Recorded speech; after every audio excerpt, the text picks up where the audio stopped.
Senior سیاسی تجزیہ کار اور مسلم لیگ نون کے سینیٹر عرفان صدیقی نے کہا ہے کہ چراغ کے انتخابی نشان سے سفر شروع کرنے والی پاکستان تحریک انصاف بلے سے ہوتی ہوئی گھڑیالوں، موروں، چارپائیوں اور جوتوں میں بٹ گئی ہے۔ کیا اس سے بڑھ کر بھی کوئی مقام عبرت ہو سکتا ہے؟ کیا اپنے آپ اور اپنی جماعت کو اس انجام سے دوچار کرنے والا شخص سیاستدان کہلا سکتا ہے؟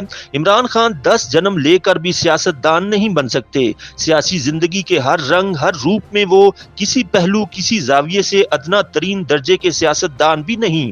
اپنے ایک کالم میں عرفان صدیقی کہتے ہیں کہ اخبار نویس اڈیالہ جیل سے یہ چونکا دینے والی خبر لائے ہیں کہ عمران خان سیاستدان ہیں۔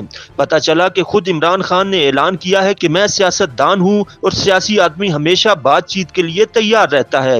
اس پر داغ دہلوی کا ایک بے محل سا شعر یاد آیا ہے: دی معظم نے شب وصل اذاں پچھلے پہر، ہائے کم بخت کو کس وقت خدا یاد آیا۔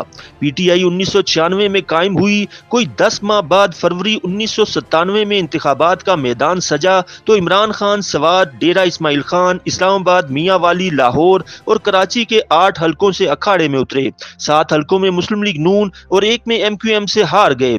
8 حلقوں سے مجموعی طور پر 35,353 ووٹ لیے اور ضمانتیں ضبط کروا بیٹھے۔ یہ شکست ان کے دل میں زہریلے سام کی طرح کنڈلی مار کر بیٹھ گئی۔ ان کے دماغ میں یہ خیال بیٹھ گیا کہ اقتدار کے قلعے پر کمند پھینکنے کے لیے انتخابات موزوں مقام نہیں۔ عرفان صدیقی بتاتے ہیں کہ عمران کی جمہوری انقلابی جماعت کو دوسرا امتحان اکتوبر 1999 میں پیش آیا، جب جنرل مشرف نے اپنی نوکری بچانے کے لیے منتخب وزیر اعظم کا تختہ الٹ کر دستور پاکستان کو بھاری بوٹوں تلے روندا اور ریاست پر قبضہ کر لیا۔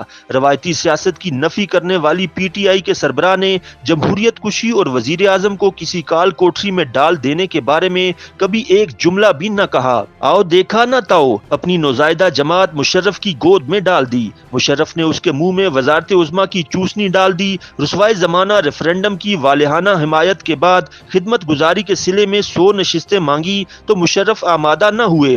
پی ٹی آئی کے منہ سے چوسنی نکال پھینکی۔ عمران خان دودھ پیتے بچے کی طرح روتے بسورتے دور چلے گئے۔ دیرینہ تعلق کا بھرم رکھتے ہوئے مشرف نے میاں والی کی نشست دلا دی۔ عمران خان کے لیے یہ باور کرانے کا سنہری موقع تھا کہ پارلیمانی سیاست میں ایک تازہ دم سیاستدان آ گیا ہے، لیکن وہ کوئی ادنا سا نقش جمائے بغیر آخری پہر مستعفی ہو کر گھر چلے گئے۔ مشرف سے دل برداشتگی انہیں مشرف مخالفین کے قریب لے گئی۔ جولائی 2007 میں نواز شریف کی بلائی گئی گول میز کانفرنس میں شرکت کے لیے لندن پہنچ گئے اور نواز شریف ہی کی تحریک پر آل پارٹیز ڈیموکریٹک موومنٹ کا حصہ بن گئے۔ تب تحریک انصاف کی عمر 11 سال ہو چکی تھی، لیکن عمران خان نامی سیاستدان بے خبر تھا کہ ایک بار وزیر اعلیٰ اور 2 بار وزیر اعظم رہنے والا نواز شریف کرپٹ، چور اور ڈاکو ہے۔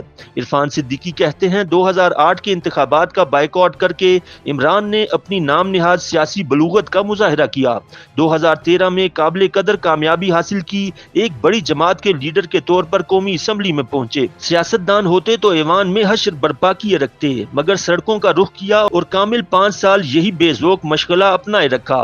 ان کا غنچۂ آرزو اس وقت کھلا جب شجاع پاشا، ظہیر الاسلام، فیض حمید اور باجوہ نے مشرف کے لگائے زخم کی مرہم کاری شروع کی۔ چوسنی نکال کر تازہ خالص دودھ سے لبالب بھری بوتل ان کے منہ سے لگا دی۔ وہ گٹا گٹ پیتے اور 4 برس تک سیاسی حریفوں کو ٹکٹکی پر چڑھاتے رہے۔ نہ وہ ایوان کے باہر سیاستدان تھے، نہ ایوان کے اندر حزب اختلاف کا توانا سیاستدان بن پائے، نہ وزیر اعظم بن کر ان میں سیاستدان کی رتی بھر خوبو پیدا ہوئی۔ خود کو پیغمبرانہ اوصاف کا حامل اوتار اور ولی اللہ خیال کرتے ہوئے ہر انسان کو غلط کار، بد دیانت، چور اور ڈاکو قرار دیتے رہے۔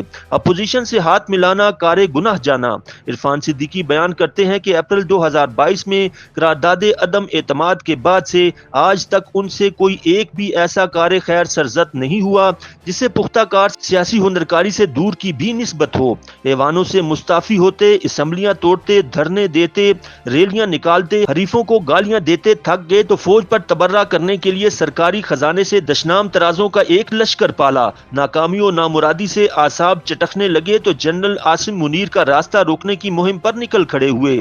منہ کی کھائی تو حکم صادر فرمایا، میں پکڑا جاؤں تو کوئٹہ سے چک درہ تک دفاعی تنصیبات پر چڑھ دوڑو، شہداء کے مجسموں اور یادگاروں کو آگ لگا دو۔ منصوبہ یہ تھا کہ باہر کی فتنہ گری ادارے کے اندر بھونچال پیدا کر دے گی، عمر عطا بندیال کو متحرک کیا جائے گا اور عاصم منیر کا تختہ الٹ کر کسی من چاہے کو چیف بنا دیا جائے گا۔